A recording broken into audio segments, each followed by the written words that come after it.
Alrighty, what's up guys? Welcome back to my channel. I know it's been ages since I posted. I've been really inconsistent, but hopefully now I've sort of got the itch to play SuperCoach again. Not to play, but to broadcast SuperCoach and sort of post weekly, a couple times a week maybe, to see how my team is doing and what trades I'm thinking of. This is my team right now. I probably should go back. We went alright, not great. We went down 980 spots, season rank of 3,596. Been a real struggle of a year because started with Neil, Cripps, Caleb Daniel. I have had to really trade aggressively and down to 17 trades. It's going to be 15 by the end of this video. 2,135. I'm not too annoyed with that. I'm still top of my cash league, which is handy when it comes to rankings. But yeah, no, it's been a real quiet year for everyone that I know. So yeah, I'm sitting on top with 3,596, but you guys don't care about that. Let's have a look at my team, see how it went. So Stewart was solid. I thought he should have scored a bit more than that. He played alright. Jake Lloyd, I didn't really see much of that game, to be honest. It felt like he did alright in the fourth quarter.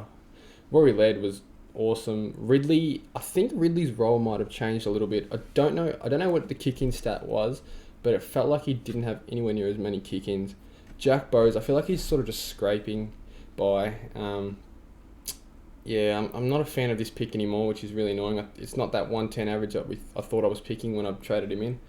CJ, he was solid. I mean, we need that every week, not just fucking 49s out of nowhere. But I'm happy with that score from my whole backline. Getting down to my midfield, Jack Macrae, he's kind of been a bit of a painful trade-in. I traded him for 670 or whatever his top dollar was 2 weeks ago. And he's given me two like 106 and 107. So, I mean, you still take it for a midfielder, or for anyone, but yeah, it's still frustrating. Sam Walsh, yeah, he that whole Carlton team just shut down completely in the fourth quarter, which is frustrating. Clary, huge. Merritt, huge. Finally got a big score from Merritt. Bray Shaw, I think his problem was just ball use. Like, he had like 14 touches. I was looking at halftime, he had like 14 touches and was on 20 SuperCoach. And I'm like, what? So his efficiency must have been horrendous. Powell, solid. You know, I'm happy to take that every week from Powell. Jordan, amazing. Riley Collier, Dawkins. Yeah, he's a bit of a fuckwit. I don't know what's wrong with him. He didn't touch the ball. Lockie McNeil, I should have had him on field. That was so stupid. Anyway. I probably could have looped them too. That was really dumb of me. Had the captain on Gorn. He pumped at 112, really good. Not amazing, but you know, better than. Well, I was thinking I was going to go McRae, so that would have been a bit shit. And I had the vice on Zeeble. Probably would have taken that, but scaling happened afterwards, and it just screwed me over. I traded in Zorko last week. That was huge. 105. I'm happy with that. Impy, unbelievable. Tex, see you later, mate. Chad Warner. You can wait maybe one more week. And McCreary was really bad. Alright, trades. Simple. Tex Walker, you are out. If anyone's got Tex Walker, please get him out. He has done his job, made us cash. Now he's got to go.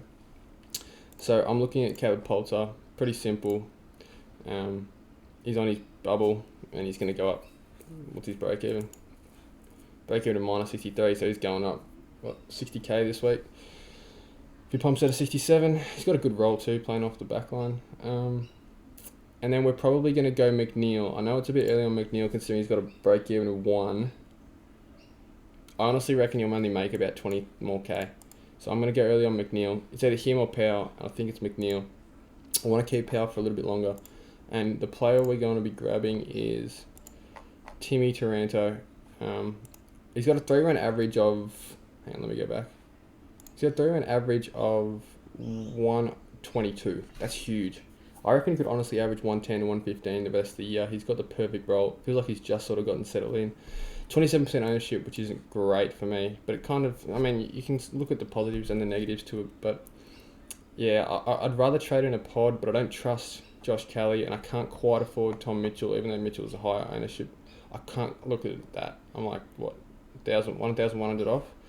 So it's really frustrating. But I think Taranto's a good pick. I think he's a great M7 and then Bray Shaw M8. And then hopefully we fit in Steele and Bontempelli, or Steele and Jared Lyons. But yeah, so these are going to be the trades for this week. So sub Taranto on for Collier Dawkins. So I like having that midfield rounded off by Powell and Jordan. I think that's the case with most teams.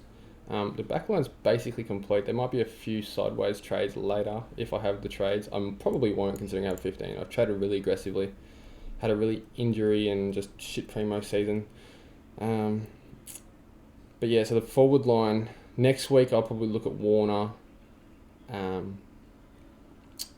Warner and Flynn for maybe Dusty. I need to see something from Dusty. I was happy I didn't start with him. Everyone was sort of rubbing it in. After those first 2 rounds, I said, nah, he always goes big at the start, so just chill out. But yeah, McCreary, it's frustrating with him. Hopefully Poulter can get it to like 300k, and then he'll have done his job. I've been cashing in rookies at like 200k. It's really bad this year. There just hasn't been much cash gen. But I'm pretty happy with the way I've traded. Even though I have used 15 trades, I'm happy with the state my team's in. In terms of captain, vice captain, I think we're going to play it safe and literally, like, it's a bit boring, but we're just going to go Grundy into Gorn. I think Gorn goes huge against Pitternet. I think Grundy can tail up Hickey. Even though Hickey has been good. Zeeble against the Hawks is tempting. It feels like Aaron Hall's sort of taken a few of his points now. So Aaron Hall's another one that's probably a good discussion point. Let me just check how many minutes we're up to here. Up to 6 minutes, okay. But yeah, I'm not sure about Aaron Hall at this point. Like, he's got the role, but geez, he's inconsistent. He's so inconsistent. If I was looking for a pod vice captain, it would probably be...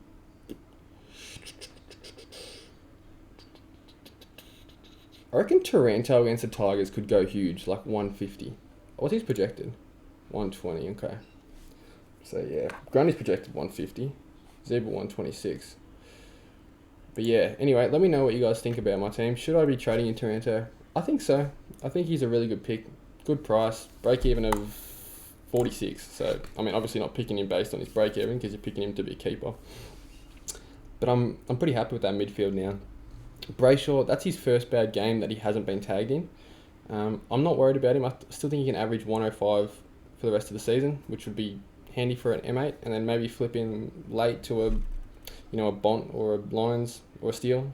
So ideally I want those three in my team. Can I do that? That's another question. It depends on Poulter and Collier Dawkins.